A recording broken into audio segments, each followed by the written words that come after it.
Greetings and welcome, world. It's been a week, man. It's been a week for me. Work has been phenomenal. I won some money off Prize Picks. That's become like a new obsession. I gotta watch it though.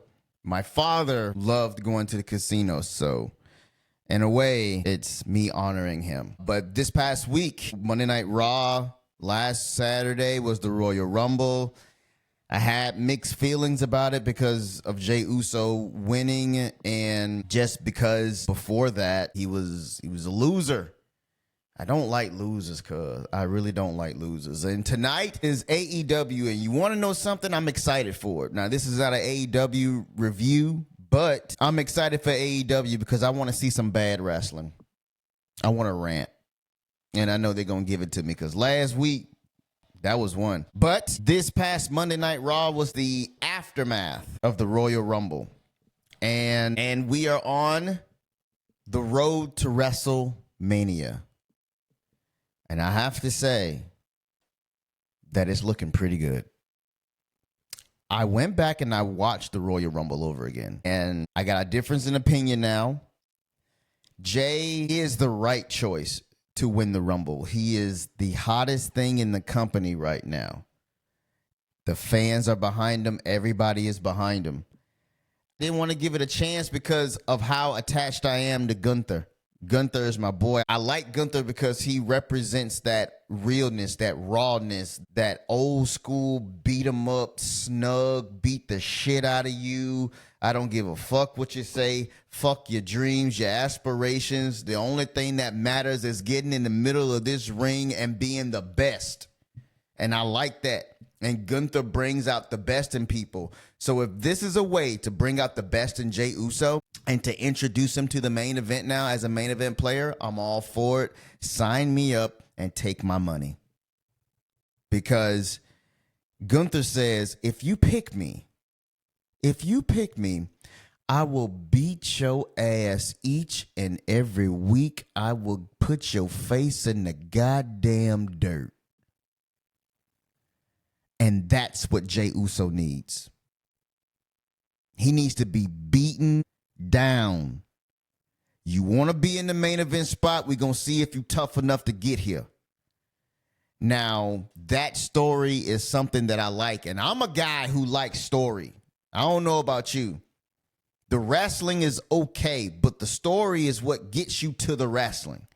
And sometimes the wrestling match tells the story. Just depends. But this is going to tell a complete story from start to finish. This man has been in the WWE for a very long time. I've been watching him and his brother, his whole entire family. I've seen Jey come up, and when he was talking about the struggles and being not confident in himself and not believing in himself, being scared to come out here, and he talked real. It was long pauses in his promos, but the fans was like, we got you. We behind you. This man started to tear up and cry. I felt that shit. So I was like, you want to know something, man? You all right with me. Now I want you to win the title. Even over Gunther. Even over Gunther. Gunther will be all right. Now that I think about it, Gunther will be all right. So I'm excited to watch that match. We are on the road to WrestleMania, baby, and this thing's finna get hot and heavy. First match of the night was Ludwig Kaiser versus Penta. And this match was really good. You can tell that Ludwig was calling this match because you can see him visibly calling his spots and things like that.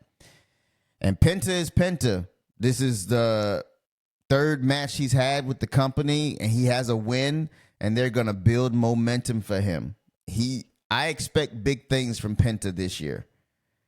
I expect big things, and I think when his brother comes to WWE, I don't know if they're like, because he looked at Braun Breaker's Intercontinental title, so I'm not really sure if they're going to go with that or if that was just a tease. But I say, man, just go with him. Because he's here for a short time, not a long time. This man is in his early 40s. Get him in there and do whatever you can to get the most out of him. So Penta wins. Ludwig Kaiser, after the match, beat up Penta because Pete Dunne came out there. So that's this feud that's happening here. We cut to the back of the clubhouse. Finn Balor is mad. Now, Finn Balor, he came in there. This is somebody who desperately needs to get away from this Judgment Day thing and just be on his own. Finn Balor comes in. He's mad that Dominic got JD hurt, took his spot. He said, when I be gone, you be trying to step up. Do you need a babysitter? Liv Morgan came in and said, hey, wait, Chief. This man just came back and got you a match for the qualifying match for the Elimination Chamber. You ought to owe him a thank you. You know what I mean? Where are we going with Dom and Finn? I don't know. You got Charlotte Flair. Listen, she's the right choice as well. She's the right choice as well. There's no other woman in the women's division right now who should have won the Royal Rumble. She's the perfect choice to get it. The girl got star power. She got star appeal and everything like that. Now, I did not agree with what she had on at the Royal Rumble. Please don't do that. You are too goddamn skinny. It looked like she had a diaper on. Like, get some gear that'll fit you. So Charlotte came out. The folks booed the shit out of her. I don't know what she thought. If she was going to come back a babyface, that shit ain't working. These folks booed her out the building, and somewhere Hulk Hogan is like, that's how it feels. That's how it feels. Basically, she got to pick. She got to pick between Rhea, Julia. It's nice that she's including Julia. Now,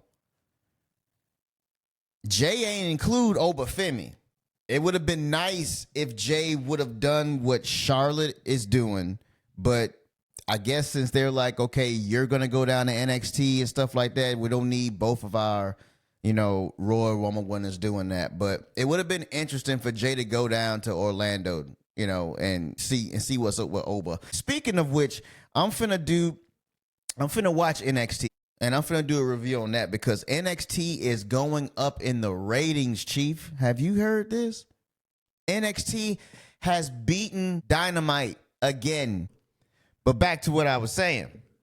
Charlotte is going to go to NXT and she's going to go to SmackDown, see Tiffany, whatever the case may be. So Rhea comes out there and says, you know what, man, I respect you. I respect you and I hope you pick me. Respectfully. She was respectful. Charlotte came back saying that I don't respect you and you just a kid because you came out here and you interrupted me. You ain't saying nothing and you're acting like a kid just like how you acted back then. So Rhea boasted up at her and said, please pick me. Please pick me so I can beat your ass. Now, when you're looking at the landscape of the women's division and where that could go, the big money match is with Rhea for Charlotte. But they don't want Rhea to lose, and Charlotte shouldn't lose. So Tiffany got to take that L. It won't hurt her because she's already made. She's a world champion, WWE champion. She's at WrestleMania. She's still green. She's still new. She still has a little bit more time in the oven, to get that seasoning on her, get them juices flowing, baste the turkey and all that other stuff. You still got to give her moment. So her taking the L at WrestleMania is not a bad thing. I don't think so. I think that Charlotte should go after Tiffany, and I think Rhea should go after someone else. I think whoever wins the women's chamber should go on to face Rhea. We also go backstage where we have Sami Zayn, my boy Sami. He congratulates Jey Uso for winning the Royal Rumble. He said, you threw me out. Jay was like, listen, man, my bad in throwing you out, G. I didn't mean to do that, all right? But Sammy was like, nah, man, I'm happy for you. I'm happy for you. Then Jay went off. Karrion Kross came up. Now, what we going to do with Karrion? He's somebody that I want to see elevated, man. I like how he looks. His face, when he makes those faces and his eyes get bug-eyed and shit like that. So I don't know what they're doing here. they did this thing with Xavier Woods with Karrion, and then that didn't work out because Odyssey Jones fucked it up and he did something and he's not there no more. You'll never see him again. So then they did this thing with The Miz and Karrion Kross. And I'm like, okay, I thought Miz was going to have a character change. I thought he was going to come out with, you know, pants and boots and shit like that. Like, that would have been good for Miz, but he came out looking the same. What we doing with Karrion? Because now he's doing the same thing with Sammy. And what is that going to lead to? Because as we will know later on, Sammy's going to get himself wrapped up in somebody else. So this right here is I don't understand what we're doing. Io Sky, she was walking in the back, and Rhea Ripley was right there. Ripley, oh my gosh, it's been a good day, man. I've been smoking and I've been chilling. Like I've been having fun, right? All right, so Io Sky was back there. She tells Rhea Ripley, "I'm gonna see you at WrestleMania." Then out of nowhere, Liv Morgan came, attacked her from the back. When Rhea saw this happening, she tried to intervene, but then she got the drop put on her. See, you ain't looking where you going. And Raquel, she came in and just shoulder block her ass over the production cases. You got that Diesel Shawn Michaels feel because Liv is starting to wear the one glove on one hand. And they already call Raquel Big Mommy Cool, so they'll be, I know they're like number one contenders for the tag titles. So that'll be interesting to see what they do that. Logan Paul comes out. He comes out and he gets booed. The fans are chanting, "Fuck you, Logan." Nice heat. It goes to the New Day match. This is the second match of the night. Match was okay. But then you have the interference between Logan Paul because Logan Paul and Rey Mysterio are supposed to fight next week for a qualifying match for the Chamber. So the New Day win here with the assist from Logan Paul. It was all right for what it was. We got an update on Roman Reigns saying that he's out for the foreseeable future. Listen here. Listen to me. WrestleMania is going to be one of these shows that's just going to be spectacular from start to finish because every match is going to be like, is going to have a heavy hitter in there if they play this right. I don't know what's going to happen, but my brother thinks that it's going to be Roman Reigns and Seth Rollins, but you know that's got to happen because Roman got to get his get back. And they're building it up for Seth to be the heel in that match so Roman can get his get back. I think that Roman Reigns and Seth Rollins are this generation's Hulk Hogan and Macho Man Randy Savage. They are really talented together, especially when they're in the ring. If you can give me that match at WrestleMania, that'll be nice. But then what are you going to do with Punk? What are you going to do with Drew? See, it's so much fantasy booking.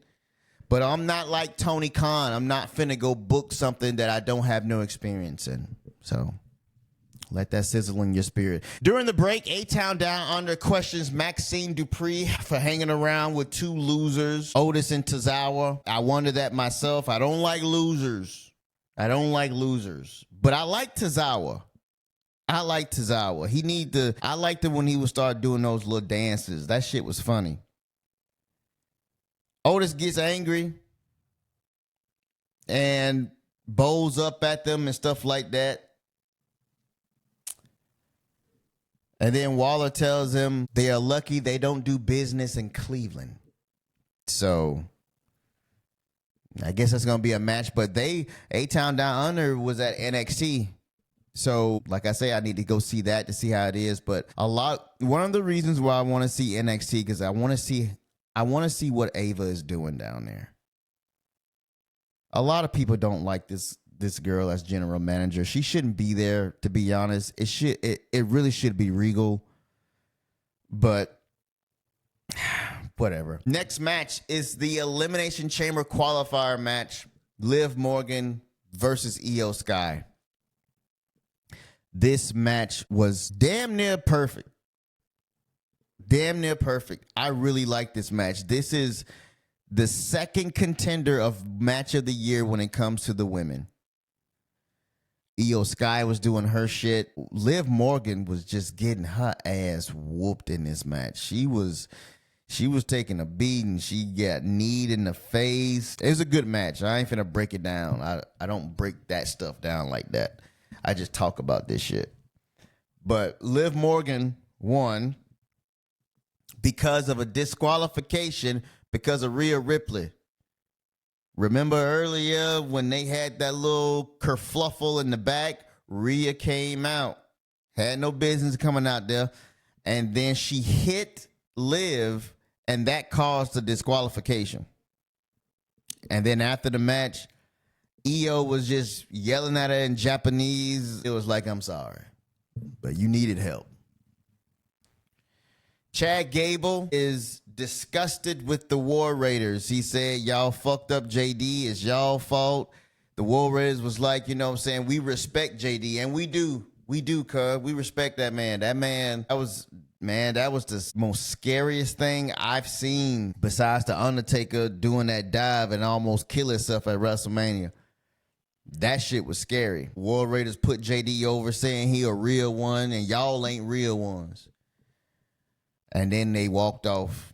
And then Chad Gable, I guess he finna leave, take some time off. I don't know what is he finna do, but he said, I'm finna go on a quest to learn the lucha libre. I'm going to go on a quest to learn the lucha libre. Because if you remember a few weeks back, he got his ass beat by Penta because he didn't know the art of lucha libre. So he went to Dominic Mysterio to get a note. Dominic gave him a viable source of what's going to happen. No, he gave him a viable source to learn the lucha libre. So he goes off on a quest, but then he says, before I go,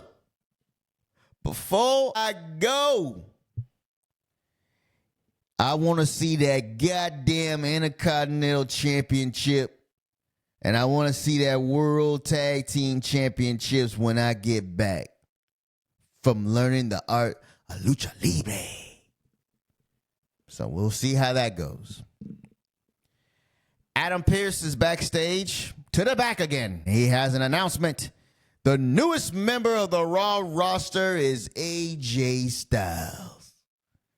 That's a good get. That's a good get. Who can he work with down there? He can work with everybody. Now, the thing is, okay, the trade deadlines are done, right? They're done, I think. I think they're doing the trade deadlines to coincide with... See, they're giving everything like this sports feel, and I like it. I dig it. Because the trade deadlines for the NBA ends Thursday, and I think they're doing the same thing. The Royal Rumble, they had like ESPN-type graphics at the bottom. I mean, that shit was awesome. The men and the women's Royal Rumble match were big thumbs up. Now that I look at it, man, Royal Rumble really was a good show. I was just in my feelings because of Gunther, but yeah, whatever. So Braun Breaker comes in and he was like, you know, what's next for the Intercontinental Championship? They went off to go talk business. Seth Rollins comes out here looking like Jeepers Creepers, looking like The Undertaker. He wants to address some fans. He said he got to get some things off his chest. He said, first and foremost, Jey Uso, I'm proud of you. I like to see good things happen to good people, and this brings him to CM Punk. He said, I lost the Royal Rumble.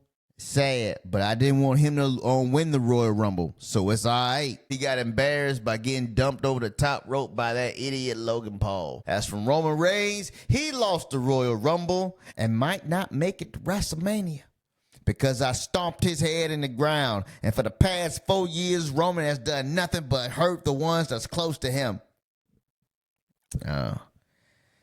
So that's his beef with him. I want to see them get knee deep and gritty with those promos. I want Roman to go up against Seth at WrestleMania because I want to see what type of promos they're going to do. Talking about the Shield, talk about Mox, you know, like Then you got Paul. Man, there's so many possibilities for WrestleMania. I can't think about it all. And then he was like, I saved the best for last. And it was him. He said, I didn't win the Royal Rumble. And man, that hurt. That hurt. But he said, I can get past it. Because there's another path, and it's the Elimination Chamber. Sammy comes out there. Seth gives him a pep talk to get him ready for the match, get him all hyped up. The match with CM Punk and Sami Zayn was brilliant. I like it because it looked like a fight. It looked like a fight. Like they were just throwing hands at each other, headlocks, and just twisting of the arms, and let me hit you in your fucking back, go in the corner, just beat your ass up, chops, everything. For the first meeting that they had, it's great. CM Punk talking shit to him. There's levels to this. There's levels. You're not on my level. Sami Zayn coming back and, you know what I'm saying, get the crowd behind him and stuff like that. This was awesome. I like this match. But in the end, Punk wins, and he's going to go to the chamber. So now the chamber is going to look like this. It's going to be John Cena, and it's going to be CM Punk. You know Seth is going to get in there because he's going to beat Finn. Now there's 3 other spots left. Who are going to get those spots? I think Logan Paul is probably going to get it. But I don't know who the other 2 spots are. But CM Punk won. Goes to the chamber. After the match, Kevin Owens comes out and attacks Sami Zayn. And then he gave him the package pile driver. Now, this man was out there trying to console you and trying to pep you up when you was wrestling with Cody. And you do this to him? So it's going to be Kevin Owens and Sami Zayn at WrestleMania? Or is it going to be in Toronto at Elimination Chamber? It can happen at Chamber. It can happen at the Elimination Chamber. Both of them are from Canada. Another good edition of Monday Night Raw. I really enjoyed it. I give it a B. It was really good. It was really good. All of these Raws, SmackDowns, NXTs, they're going to be can't miss because we're on the road to WrestleMania, baby. And they got so many stars that they don't know what to do with. They're making so much money. And I'm along for the ride. I'm along for the ride. I know you along for the ride. We all along for the ride. So let's just have fun while we got it. But that was your Monday Night Raw review. And I'll catch y'all later.